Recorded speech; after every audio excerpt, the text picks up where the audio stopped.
Welcome from the break. It is the dialogue. My name is Simapolo, and we have been joined this morning by Mercy Grace Munduru. And Mercy Grace is a lawyer and a governance expert. Welcome to the program. Thank you. It is the dialogue. Thank you, Apollo, and Happy New Year. I'm very happy to be here for the first time in 2022. Good. Viewers, again, we have been joined by Honorable Christine Kaya Nachimwero. She is the woman member of parliament for Chiboga district and a member of the National Unity Platform. Welcome to the program, Honorable Christine. Thank you for welcoming me. Happy New Year to you all and all viewers of Salt Media.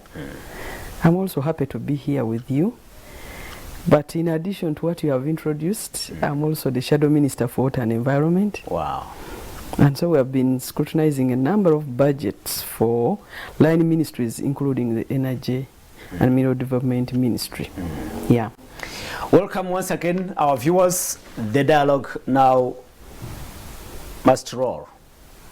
We are looking at the ongoing fuel crisis in the country and asking questions on whether we are well prepared as a country for such uncertainties, and asking for a long-term strategy, a long-term plan in case such a crisis erupt in future. And I will start with Grace, Mercy Grace. Tell us, government has come out to, as we wind up this week, government has come out to tell Ugandans that they should not panic. The crisis has been mitigated, especially after government lifted the directives, rescinded the directives to have truck drivers tested, and the Prime Minister said we should not panic. The crisis has been handled. I don't know if that really is a fact from your side. Well, I think, Apollo, for the most part, if you look at the crisis that we have just seen this week, we need to take a step back and remember that this country has been steadily recovering from the economic shocks occasioned by COVID-19, and especially for the urban poor and the rest of the section of the population that was disappropriately affected by COVID-19 and the restrictions thereby. And so in this moment that this crisis happened, it brought to light so many underlying issues, especially with regards to our leadership, also with regards to the plight of citizens, and it woke us up to the fact that any shocks that happen in this moment when we are in the economic recovery phase can throw this country off balance. And ultimately, at some point in the show, I hope we really do interrogate also what the state has showed to the country in terms of their preparedness for shocks such as the one that happened. And so going to your question about is it really over? Is it really over? I don't think so, because I was just driving by as I was coming to the show, and the price of fuel is still the same, despite the limits that were set by government to say petrol stations should not charge beyond 5,000 shillings at most of the petrol stations, including that the Prime Minister mentioned as petrol stations citizens should go to. The price range is still above 5,000. It may not be as high as it was on Monday, but it's above 5,000. At least I know that total petrol station has about 50-60, which is not like it was at the beginning of the week, but the other petrol stations, of course, have higher price ranges. So that goes to show that the problem is far from over. And remember, much as we're seeing trucks coming into the country, we have such a diverse country, and this fuel has to reach the countryside. And so most of the trucks we see may dispose of some of the fuel here in Kampala, and it's going to take a minute for it to settle. But also the fact that these trucks have to make their way to the different parts of this country, including those going to the neighboring countries. It cannot be as they say, because the reality is different from the ideal. The ideal would be for us to relax and say this is under control. But the fact that you can see that the prices have not completely fallen, but also the fact that the trucks are entering in phases and they have to supply the entire country, not just the central business district, means that this is going to be also a process. Because for shocks like the one we experienced this week, it takes a process for the prices to stabilize or to even come down to where they were, because we're already in a crisis mode. So I do not think that telling Ugandans to relax and say everything is under control is enough to fix the problem at the moment. It's going to be a process. Good. Christine, allow me to get to Honorable Christine. Christine, Master says, and it is a fact, this crisis, this fuel crisis has exposed several gaps, and the vulnerability of our country must be, I mean, how vulnerable it must be in terms of such in regard to such uncertainties. I don't know whether that is a fact. Dear viewers, actually, before we say we are out of words, for us we have a lot of words to talk about this topic, but we sympathize with Ugandans for what they are going through. We sympathize with all sectors, the border, the motorcycle cyclists, which compose the biggest portion of transport in our communities, especially Chiboga that I represent.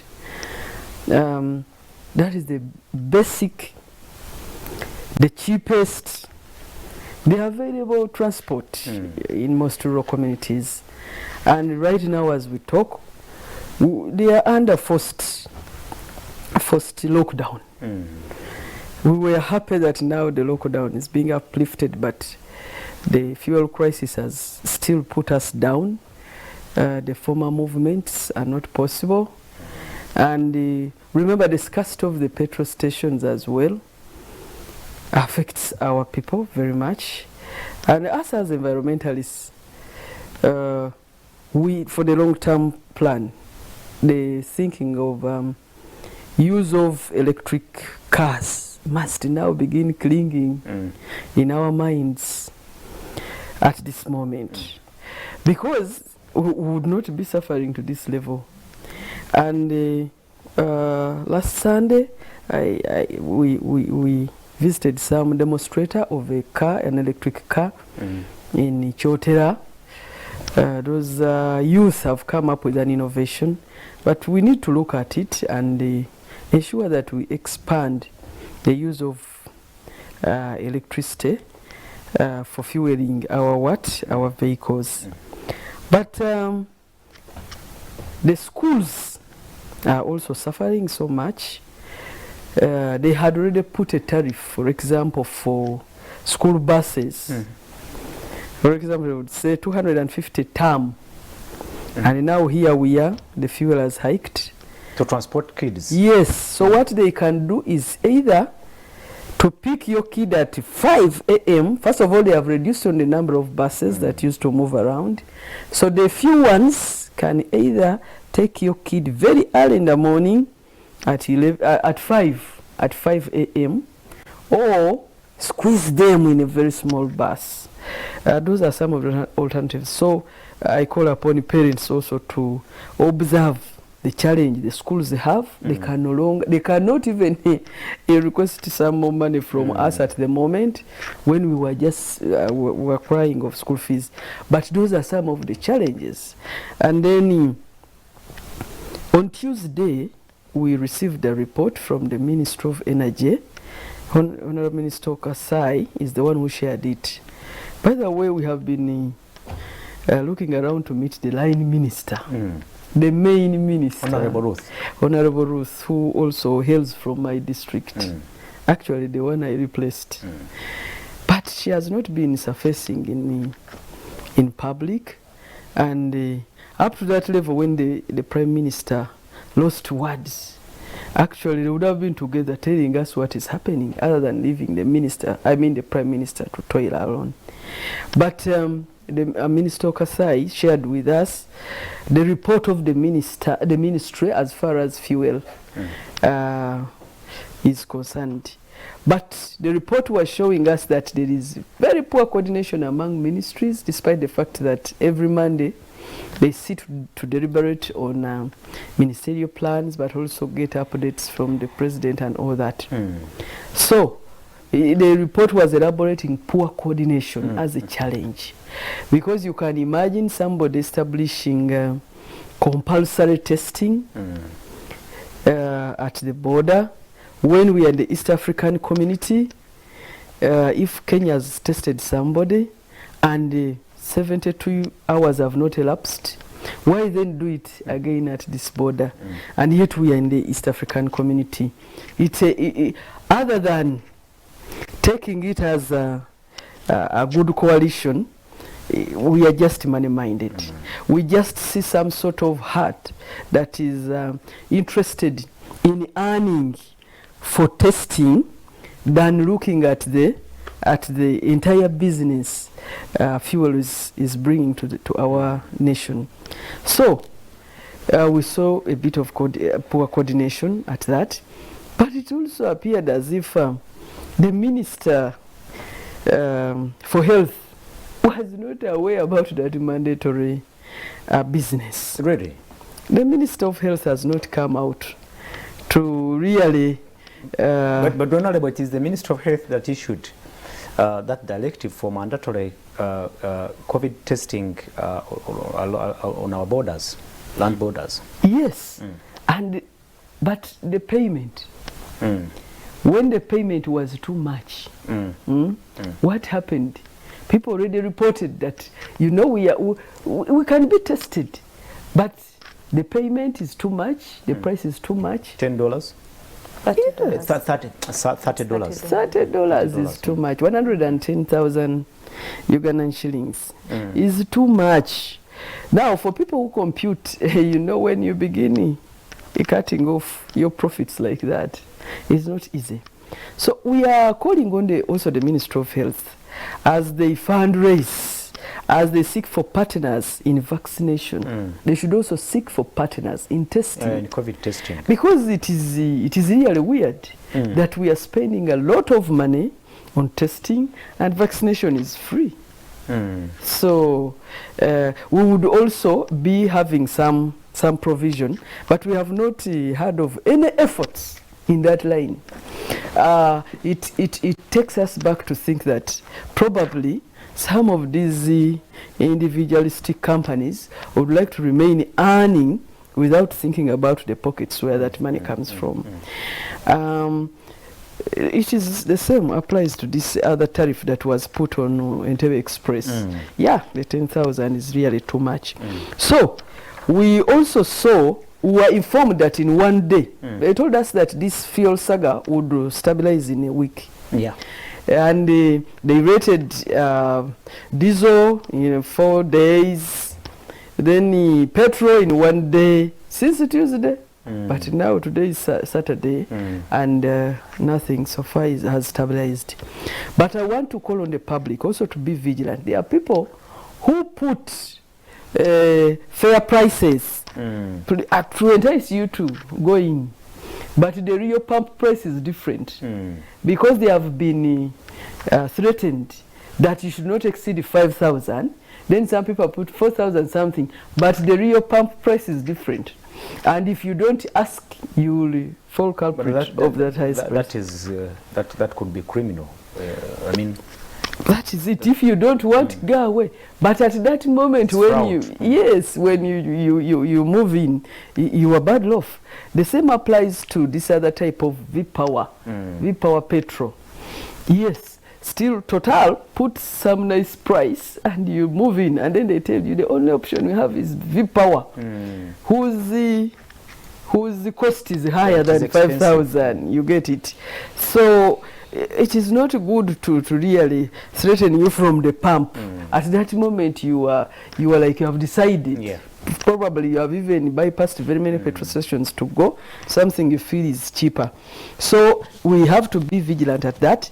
And then there are individual challenges these petrol stations face, which government has not gone into to check. The way it was for schools. So just saying you should not exceed 5,000 without checking whether I'm able to do that or not. So I'm telling you, the vehicles have started moving in the country, but a lot of challenges have occurred before, which need to be settled. People have catered for those drivers for over 6 days. Accommodation, meals, all that along the road. And they feel they must cover up the cost when the fuel comes back here. So much as the tanks have been let in, the stabilization still has to take time due to those early expenses that have been covered by some of these proprietors. Thank you so much, Honorable Christine. You've raised several issues and very, very important issues that will inform our discussion. Mercy, when we return from the break, Honorable Christine raised the issue of lack of coordination between government agencies, and it could be true, it could have been the cause of this whole crisis. I think that's where you should start as a governance expert. How could that really happen? And again, we should think of the magnitude of this problem. How have Ugandans really suffered? How big is this problem? The economy as a whole. I think when we come back, Mercy, Grace, you'll start from that and you'll tell us exactly how we could go about that. The program is The Dialogue. Let's go for a short break. When we return, I have Honorable Christine Kaya Nachimwero, the Member of Parliament for Chiboga, District Woman Representative, and a member of the Water and Natural Resources and Environment. Of Parliament. Yes, yeah. Committee of Parliament. And Mercy Grace Mundulu is a governance expert, and she works with Action Aid Uganda. Don't go away, we'll be returning shortly.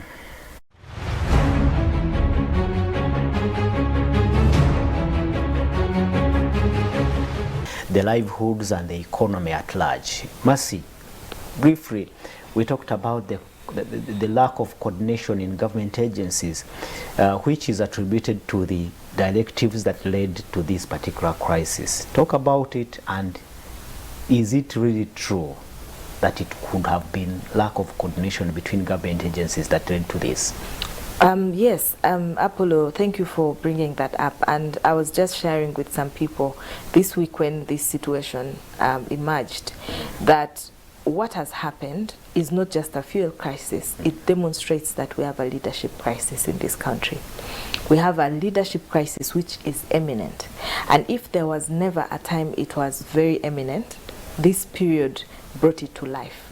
Why I say so is the moment this crisis ensued and the moment the public started to see that there was indeed a problem, or especially at the beginning of this week, there was a general public outcry. There were a lot of conversations happening on and offline. There were people who were stranded in different parts of this country, including up country. There were very abnormal and absurd prices being, shared all across the different social media and mainstream media platforms. And the responses from the different agencies of this state contradicting each other, for me, was the first point towards the fact that we have a leadership crisis. Because what was shared in different platforms and by some of the respectable journalists in this country that got direct responses from some of the state officials was stating something different.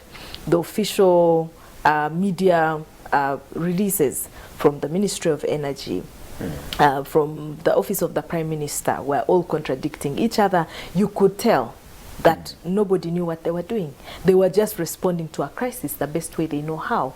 And this has been a very common practice in this country. And that should worry us as a citizenry. And that should also worry the top leadership of this country. Because after the COVID pandemic, there was a reality of pandemic planning that became very eminent for us as a country.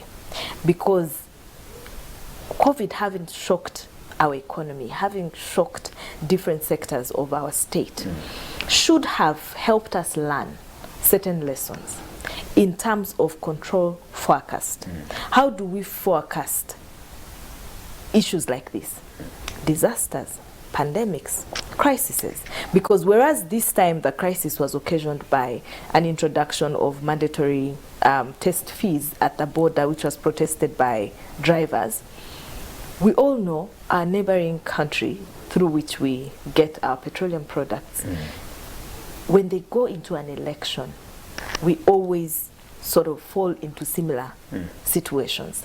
A couple of years ago, we know when Kenya had a crisis after the election, when there was a bit of unrest in the country, we could not have goods that usually make their way through the country flow in as frequently as they could, and there was no COVID.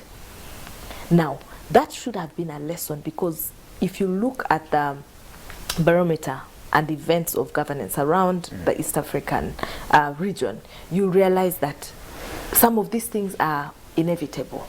And therefore, us as a country, as a landlocked country, we should actually be very cognizant of these realities and also have plans, control forecasts that should such a thing happen, we're a landlocked country, how do we manage our economy in a way that it does not degenerate into an added crisis internally? Because I can tell you, Apollo, in very many countries, including recently in Sudan, issues like this have led to anarchy. In Sudan, it was the price of bread. And we've seen this happen in so many countries. In our country here, food and petroleum products are very core in terms of being enablers of our economy. As Honorable rightfully stated, some of the impacts of just this crisis. We know that we have a population in the urban center that is a cash-driven population. So people make their way from different parts of this country to come and generate the income that they need for their daily living.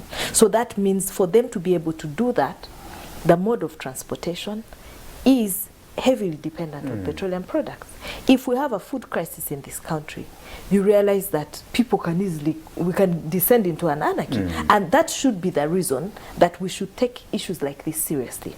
But I think we have not learned, and I think we have not been prepared enough for things like this. A clear demonstration, for example, of this kind of coordination. One, we have opened our economy. We are encouraging vaccination. You are charging a driver of a truck from Kenya $30. It is very clear that any test that has been done within 72 hours is still valid. So there is no point in putting an additional responsibility on a truck driver who is surviving on a very meager budget to have a test at that amount on the Ugandan side. You can charge them on their way back because then they will have to take this test to also be able to cross the other side. That is the standard practice. So ultimately, any unreasonable proposal like this can cause an issue. But our inability to see beyond that we are putting this on a very essential commodity. We need them. In this moment also, I want you to remember, we've been battling terrorism in the recent months. What is the likelihood that when drivers are congested in one place with petroleum products, anything can happen. It can happen. It can be a disaster whose impact we will have to deal with for a year. Actually, we have. They said it was a long line of trucks. For 70 kilometers. 70 kilometers. Imagine that is very dangerous. Flammable. Exact. Those are flammable products. Products. They are in one lining. Exactly, they're in the one same place. place. The country is on a very high alert in terms of terrorism and security issues. We've just battled with that not 2 months ago. That is the reason we have to have a risk aversion strategy. Must say that takes us back to where you started. Yes. Lack of coordination between government agencies. Yes.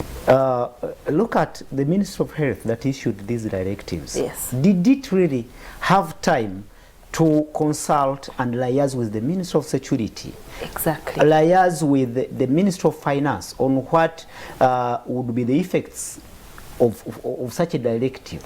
Ultimately, did it liaise with other stakeholders in this whole issue? I do not think so. That is the coordination, because that goes to show you that every sector of this country is interconnected. Anything that happens which is disastrous will affect it will call the response of every other person. For example, if unfortunately something like what we have just described happened, the Ministry of Health would have to intervene. We would have to have the Ministry of Disaster and Preparedness. We would have to have the Ministry of Energy responding to queries from the different countries. It would drag in everybody. Even the East African Ministry of Affairs. Precisely, because this is an issue of regional cooperation. So when we talk about regional integration, when we talk about cooperation within the region, this is the consideration, because sitting together to coordinate means that you're able to sit and forecast. We're opening the economy. Kenya is going into an election. Uganda is opening its economy at this time. How do we regulate our economy? Having opened it and now we're trying to recover from the setbacks, what are the strategies? But also in that moment to do a risk analysis. What are the risks associated with our decisions? Because in Uganda we make very random decisions which mostly are informed by crisis. We're crisis thinkers. So when a crisis happens is when we think of, oh, let's do this. For example, you can't make a blanket statement and say petrol stations should not charge beyond 5,000 shillings. That's a blanket statement. So whether they implement it or not, nobody knows. And if they don't, we'll get to that on the response from government and how it handled the whole matter, especially on those directives on capping the price of fuel. Really, are they effective? Have they worked? Can they actually work in our economic environment? Those are the questions probably we'll be asking. Honorable Christine, speak briefly about this uncoordinated practice within government agencies. It has costed us really great. I mean, big. I don't know what you can say about it. Yeah, it is a serious challenge caused by still poor leadership, as my colleague has stated it. We are working we are not working in a unit that probably could bring the country to a harmonized position. Every ministry feels like dealing with this issue on its own. It's like, I don't know, my ministry should be seen to have done this. Now, I see a number of ministries related to this issue. The East African Ministry, the Energy and Mineral Development Ministry, Ministry of Health, Ministry of Trade and Industry. And so, when I look at even finance, by the way, even finance is concerned. When I look at this saga, how have these line ministries, for example, sat to come up with a resolution? And that is why when they say it is finished, your fears are what? Are catered for. That is why we feel we are not yet safe. Because we have not yet heard anything from the line ministries informing us that probably Ugandans, this is the roadmap, this is how we expect things to do what? To come down. Look at, you were talking about the monitoring part of it. Who is going to monitor that every petrol station sells at 5,000? Who is going to monitor that? I will give an example of Yaka. For the last 3 years, they have been telling us that Yaka unit costs It's supposed to be 630 it something. depends on domestic, either domestic or, But or commercial. by 3rd January, it was still at 900 shillings. But the information on the pricing has been moving on for the last 3 years. Yeah, they recently revised the tariffs. Yeah, they told us they even revised. But at the beginning of January, I myself went to pay for Yaka, and they charged me 900 Ugandan shillings for a unit. So who is going to really monitor these prices? Because when you look at the security operatives, probably much of the sectors these days are put in their hands. They are not yet introduced to this saga. Those ones are completely out right now. They are in Kampala, trying to calm the youth who are fighting for their trade rights on the streets. So right now everything is militarized, and anything that is not militarized, we have an assurance that something will be done. The system is down.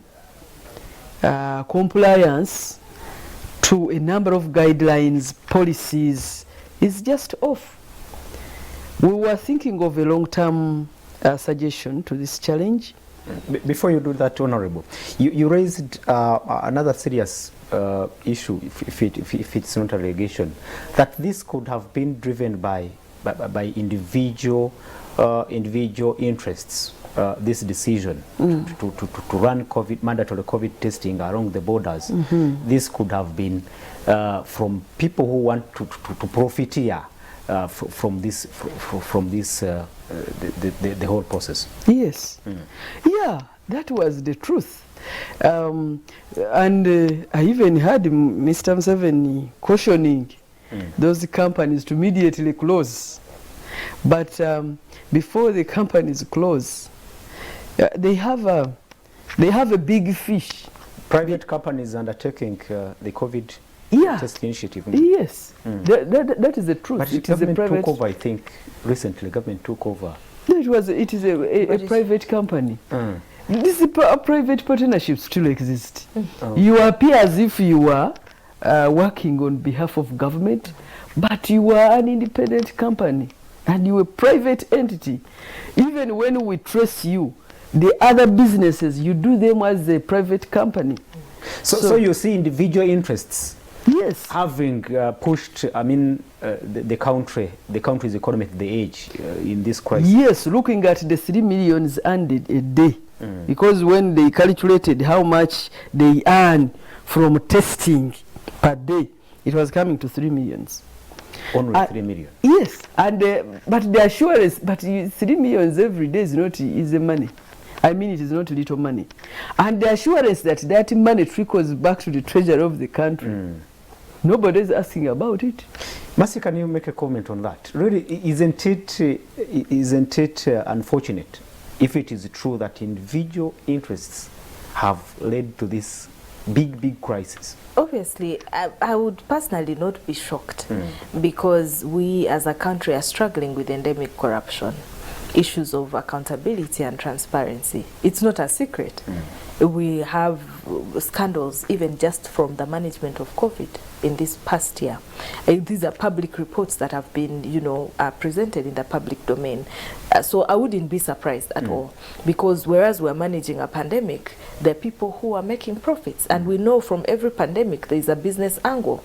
The world is constantly in a biological war. So all of these pandemics that are created and the vaccines and all of these things have people in the pharmaceutical industries that benefit, but also for us as a country, of course, companies that are doing procurement and supplies to the state, especially for some of these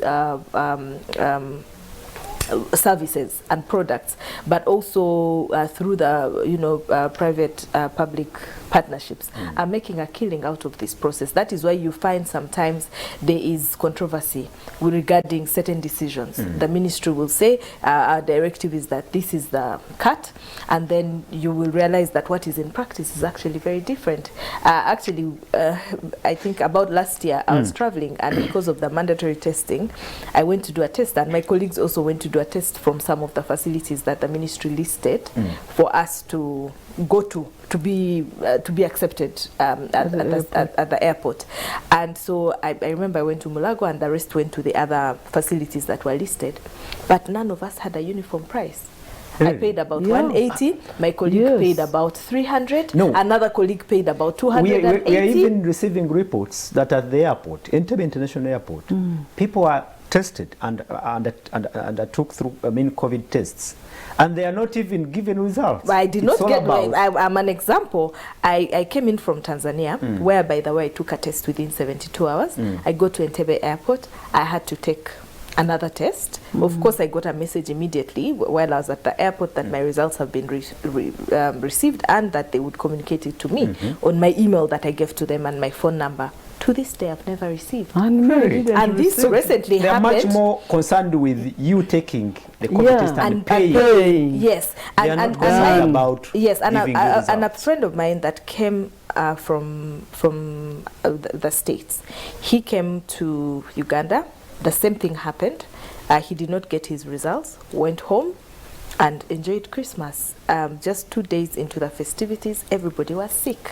And then when they did the test, everybody had COVID. I don't know. And so they asked him if he had done a test at the airport. He said, yes, I got a message, but I've not received my results. So that's just an example. And also this really brings to life the reasoning behind some of these things. And that's a controversy. If we are indeed committed to managing this pandemic, then it also requires a certain level of effectiveness, because people pay for this service. It's not a free service. But I mean, are really people who are in charge really listening and looking at what is happening? You wonder.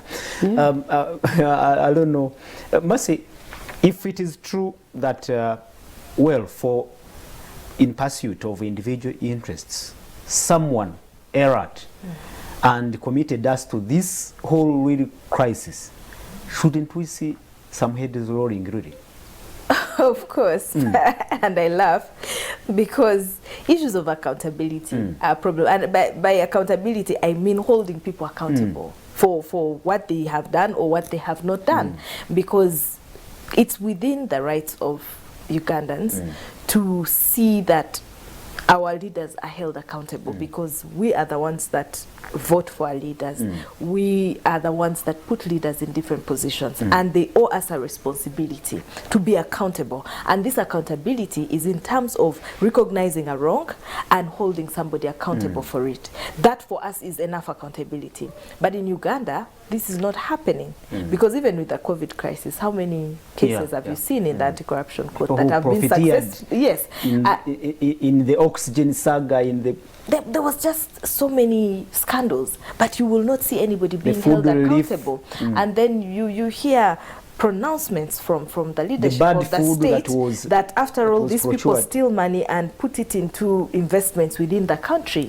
Pronouncements like that are very bad for the country, because that means that I can steal money, but as long as I build a hotel and employ Apollo, I'm doing the right thing. Yet if you look at our public services, the quality has degenerated. You look at our health services, you look at education itself, you look at the different sectors in this country, the public sector, you realize that the dilapidation of those sectors has a direct correlation with mismanagement of funds and corruption at the high level. So all of these things are interconnected. Yes. The program is The Dialogue. My name is Simapolo. I have on the panel Mercy Grace Mundulu, governance expert, and she works with Action Aid Uganda. We have Honorable Christine Kaya Nachimwelo, the woman member of parliament representing Chiboga district in the 11th parliament.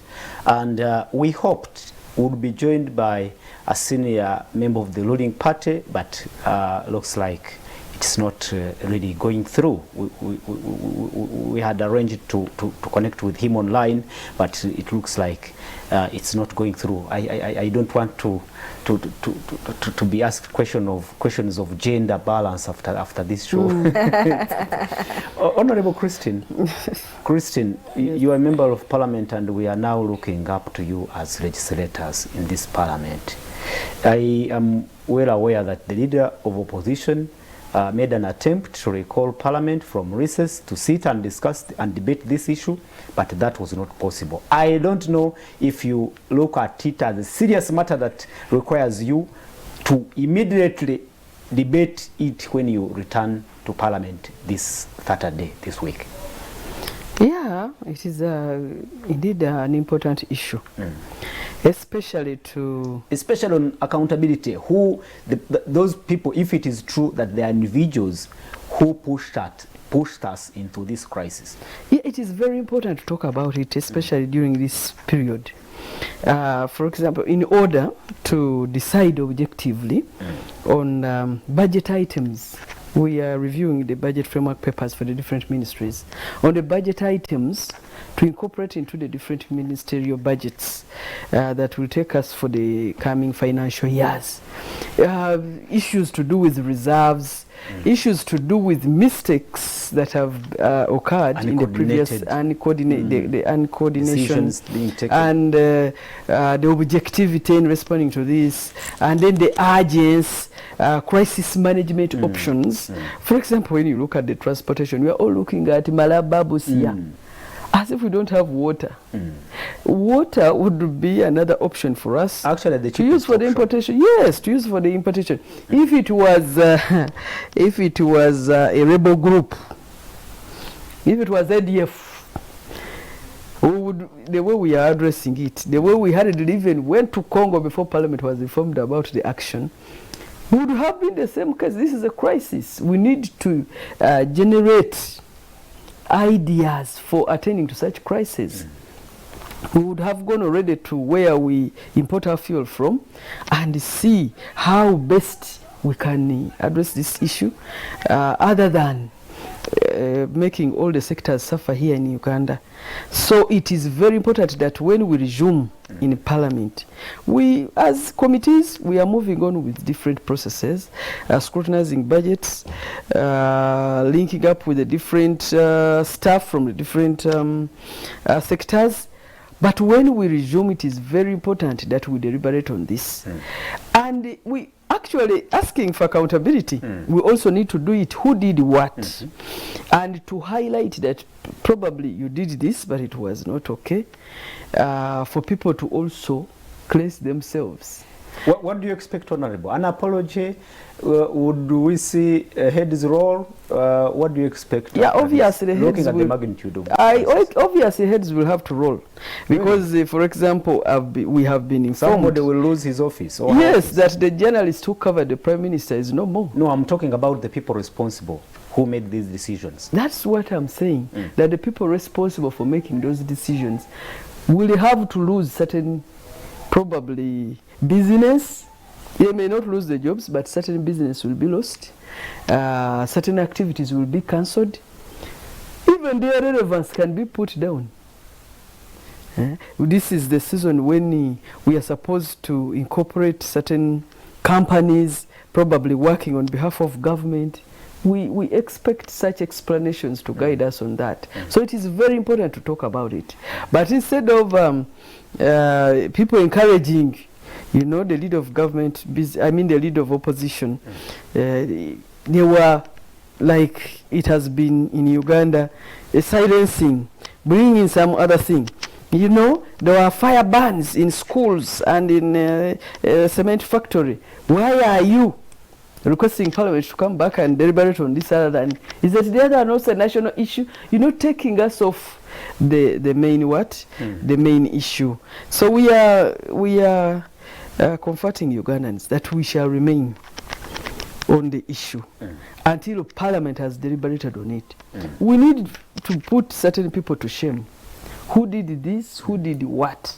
People need to tell us. We are in the process of thinking about longer term Actually, speak provisions. about long-term alternative. I mean, Yes. the long-term strategy this country has. We have reserves in ginger. The reserves are empty, and the minister came out to tell us that even if the reserves were full capacity, 30 million liters, the capacity is 30 million liters. That would not even take us for a week. Speak about it. What But does it's that still mean? a week. What does that mean to this country? A week is still better than nothing. Let's have that week. But we were discussing about that issue of the reserves in the committee, and we're asking ourselves, how come the reserves are empty? Don't we people need to have reserves? Most of the NRMs were like, we need the reserves, but the fuel will be stolen. So we even know the level at which theft is in Uganda. And we no longer now believe in ourselves and the best systems, you know. Yeah, it would be okay. But before we know it, still people will have taken the fuel. And according to our recommendation within the Ministry of Energy, there is a recommendation to put on task every petrol station to have a reserve of a week. But it is going to be very, very difficult, like it has been. Yeah, it has. Removing taxes, I mean charging people taxes, but failing to do what? To account to the public where the taxes go. If government has failed to establish a reserve, the reserve, when we say establishment of the reserve we have is a structure now where frogs, lizards, I understand even snakes are there already. They need to be refurbished, and then we equip the reserves with what? With fuel. If the whole Uganda, the whole government of Uganda cannot have a public reserve, I'm telling you, it is going to be very difficult to instill this in a what? In a private petrol stations. Just imagine. It calls for a lot of things: environmental impact assessments, safety of the reserve, but safety of the environment and the people around. All that. It is not easy. Even fuel stations are now situated. Yes. Another crisis, another big So me personally, I would not encourage that, because even the safety to the surrounding population is put at stake. So we would, first of all, work on our national reserve that is well protected, whose environment and impact assessments are catered for, and the safety of the environment and the entire population around is already catered for, other than moving in to, look at these individuals. But at the same time, we have always cried for regulation of prices. Regulation of prices for example, agricultural produce like maize. The maize is a crop that Ugandans mostly take. I mean, the products eat. Yeah, is a staple food. We have cried to government to establish a minimum price for a kilogram of maize. Maize, because we are raw material business. But it is still failing, and most of the responses were like, no, we are in a free market economy. Hike the price of what you have in order to buy what you don't have. You know, such gender insensitive statements also disturb us so much. But we want to say that the free market economy principle will apply to the operations of these what? Independent petrol stations. So it is not enough to say, oh, you put a reserve such that you all the time you can minimize the price. Okay, Honorable, I think we'll towards the end, that's what we'll discuss, the controls and the regulations government can introduce in this liberalized economy. I don't know how we'll do that, but Grace, briefly on the long-term strategy, do you see this country, this government, having a long-term plan to mitigate such a crisis of fuel shortages? I think if the government, as I know it, has a long-term plan to lead this country for as long as they have told us they will, then this has to be a priority for them.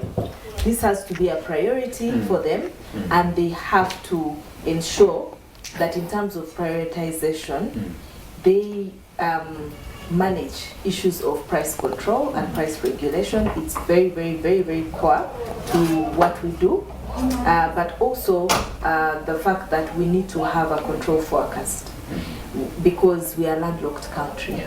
We continue to depend on our neighboring countries to get essential goods that are very essential for us. And as I said earlier, that there are so many risks associated with a crisis like this. We can descend into an anarchy. People become desperate. It can cause instability.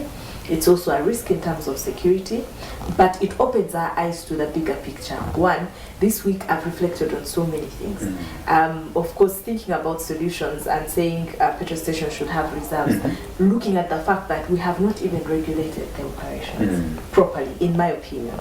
Because in so many countries, you will not find petrol stations in the middle of the city or in the middle of residential areas. It's a risk.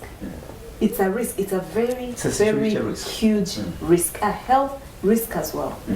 Because should anything inflammable happen in these spaces, you can kill a whole community of people. And so that for me is not even an area to go to. But it also raises a question then, what are we doing? Are we thinking about the long-term implications of these things? That this could happen.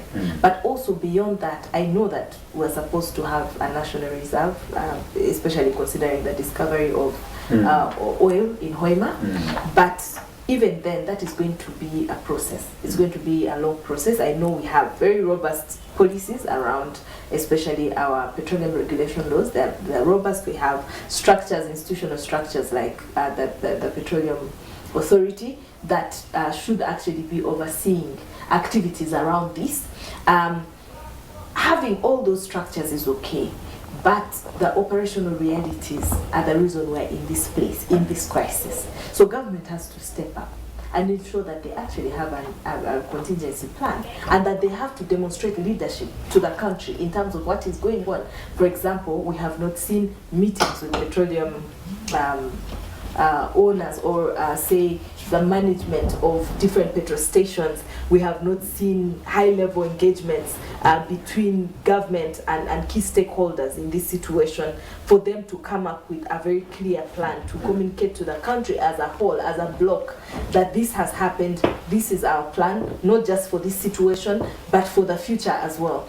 Because like I said, whereas this was occasioned by the COVID tests, we also have eventualities such as, elections in neighboring countries and all these things. So what happens? So that's why we need a very robust plan, and so that citizens build confidence in their leadership. Because if, for example, the state sat and had actual discussions and came up with one statement that is comprehensive, that does not just address this situation and what they're going to do in the short term, but gives us a very clear plan that demonstrates that something like this will not Honorable happen Christine again. says they have started engaging their committee, and other committees have actually, they have not started. They have not just started. It has been ongoing. Yes, we have that engagement. We are in the final stages. For the government to table a long-term plan for me, these are all the government arms dragging their feet. Let me tell you, Apollo, a situation like this happened in Kenya. The price just went up by 1,500 shillings. Citizens organized and protested. Not physical protests. They abandoned their vehicles. They abandoned everything. People just woke up and walked. The government sat that very day. By evening, the price had dropped. What does that tell you as a That is what I'm trying to tell you, because these are the risks I present. Because you cannot see a crisis like the one we're in, and you say, you even put it to debate and weigh it against other incidences that have happened. This is a livelihood question. How many Ugandans depend on these products? Yes. We are a cash economy, for crying out loud. Some businesses must have the fact that crumbled we're dragging in our just 2 feet weeks. and just saying, oh, petrol stations should not go above 5,000. Oh, we're going to sit on Saturday when Parliament. For me, that is just being inconsiderate. That goes to show you that they do not understand what this can lead to. So for me, these are issues because if anything touches food, if anything touches petroleum, for us who depend on those products, for transportation, for this, for other countries, it's not the case because there are different forms of energy that they depend on for their everyday running. But for us, it is that, and it's imported. We don't have our own, and so anything that touches for the citizens, not, should be urgent. not coming up to I don't know if they had anything to do about it, but for the leaders like Honorable Christine and others, for not coming up to raise their voice on this issue, what does it talk to you? I mean, the first week goes, then the second one goes, then towards the end, the leader of opposition comes up and says, for me, we want Parliament to come and it is a leadership convene. crisis, and I'll keep saying it over and over. It's a leadership crisis.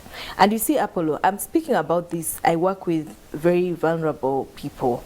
We work for the poor as Action Aid.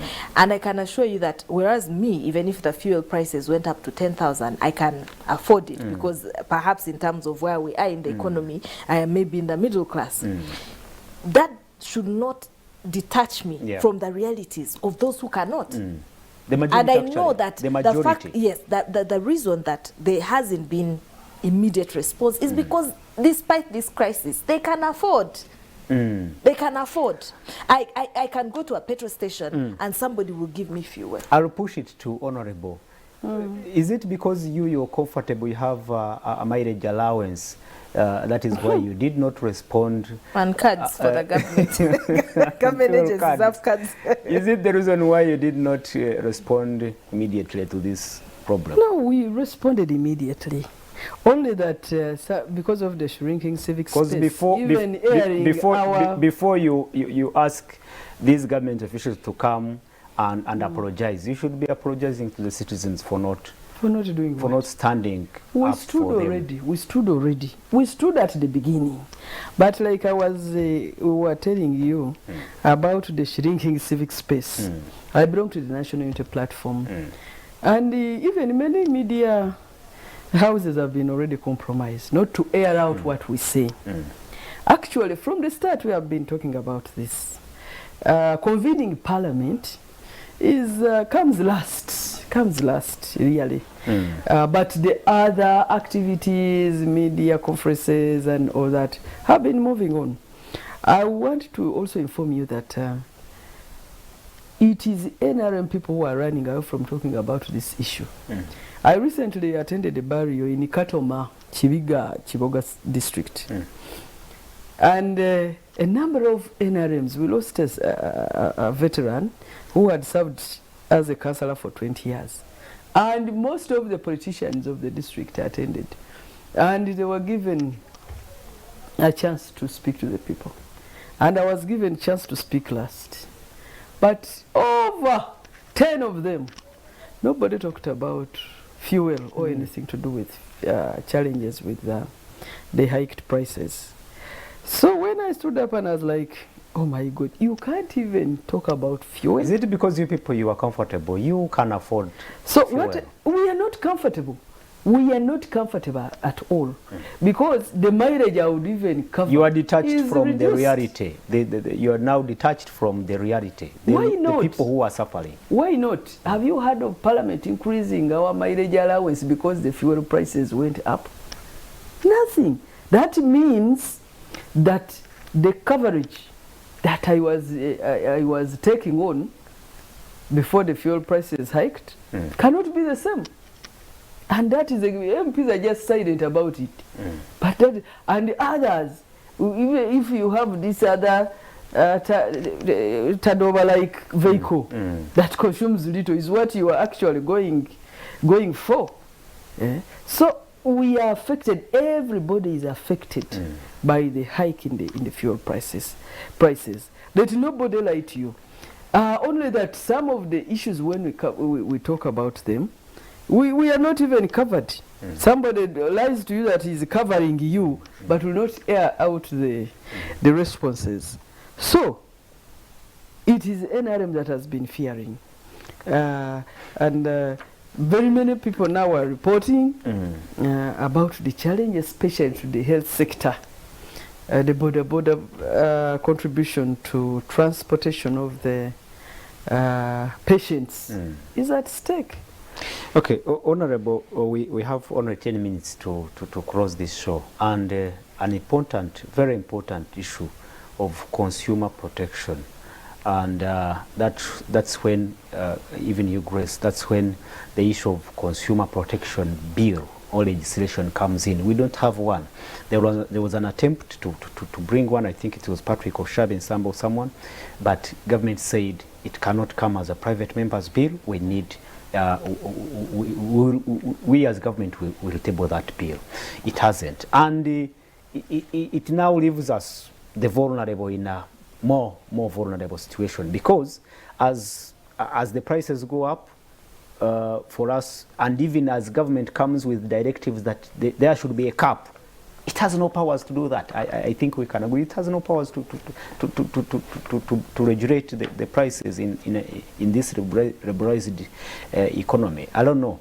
Honorable, you can start from there. Is it necessary that we start looking at how government can regulate, how it can come in and rein on these people who are looking at profits and not at the interests of consumers? But also the neighboring countries do have a free market economy. Their businesses are regularized, but they come in. There must be a hand, there must be a government hand to come in and regulate. Have you seen it in this crisis, that hand?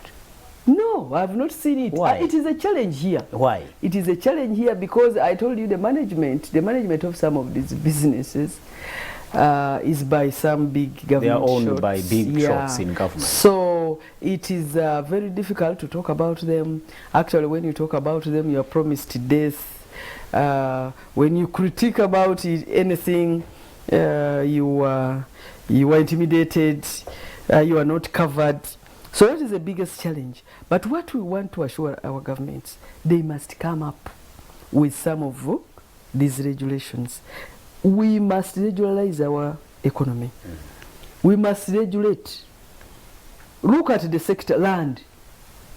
Every year, every district is supposed to come up with compensation rates. Why? Why is it even being put in these laws? And people are seriously following up with it. Why? They are complying. Why can't we do the same? When we call on government to regulate, we are not banning the free market economy operations entirely. No.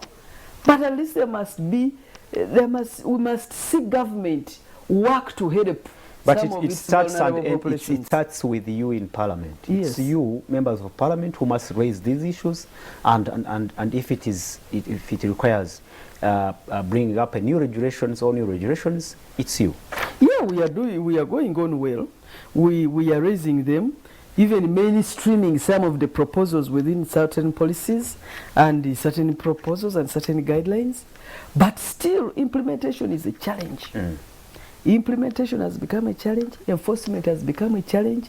For us who are this way in natural resources, implementation and enforcement is still a challenge. Because, for example, we have the environment levy, where part of it was supposed to feed the NEMA, National Environment Management Fund, but nothing is put there. So we thought that regularization would also help our people, as if we've forgotten the status of our people. We have a number of vulnerable populations, but we tend to forget that these people also need to be helped. That's why even these communities, I mean organizations, the African community and the rest, are failing to help us. We cannot join in when the other countries are doing something, and yet for us, we cannot do anything about it. Yeah, about it. Mercy, we are concluding, and it's very important. I don't know whether the directives are issued.